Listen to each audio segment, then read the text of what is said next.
Hello and welcome back to JimMurphyMP.com, a way of keeping in touch with local and national news. I'm here in Barrhead, just about to start my weekly advice surgery. It's been a pretty busy Friday. Been out doing surgeries around the constituency, visiting people.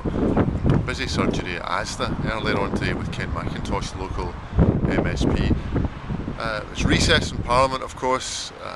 It's a chance to keep in touch and get in touch again with some of the local issues that people are worried about and anxious about today. In Barrhead, people have been talking about just where is the local school going to be and in which part of Cowan Park it's proposed that it's going to be built.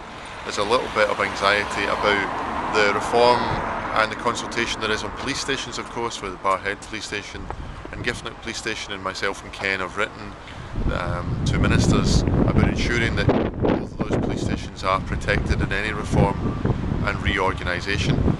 The big news nationally, of course, is the economy. A new governor of the Bank of England seems to have made a kind of strong start based upon his experience and his personality. New targets set there on unemployment, but I think the issue that's emerging isn't so much unemployment, although across East Renfrewshire and other parts of Scotland it's a real problem for all too many families. But there's a conversation developing, I think, now about underemployment. It's pretty straightforward what that is. It's people who are in work but who would love to have more hours so that they could afford the type of things that perhaps they were able to do so before the financial crash.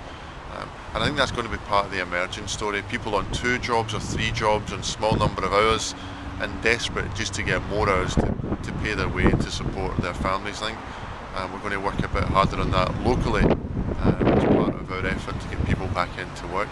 Beyond politics, beyond local area, I think one of the things as the football season in England starts to get underway, of course it started in Scotland, but as the football season starts to get away under England, I just think the sport's losing its way if it hasn't already lost its way when it comes to value.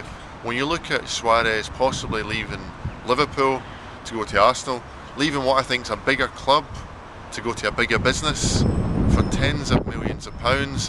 When you look at some of the other transfers that have been talked about, Gareth Bale from Spurs to Madrid, I think I'm right in saying, I'm busking this a lot, I think Trevor Francis was probably the first ever £1 million player, and we thought what an amazing thing that was.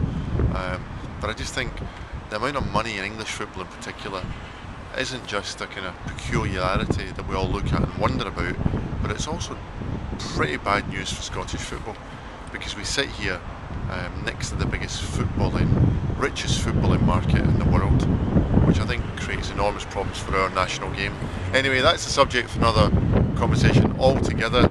As usual, get in touch in the normal ways, by email, on Twitter, on Facebook, go to the post office, buying a stamp, stick it in the envelope and send me to the House of Commons. Cheers, bye bye.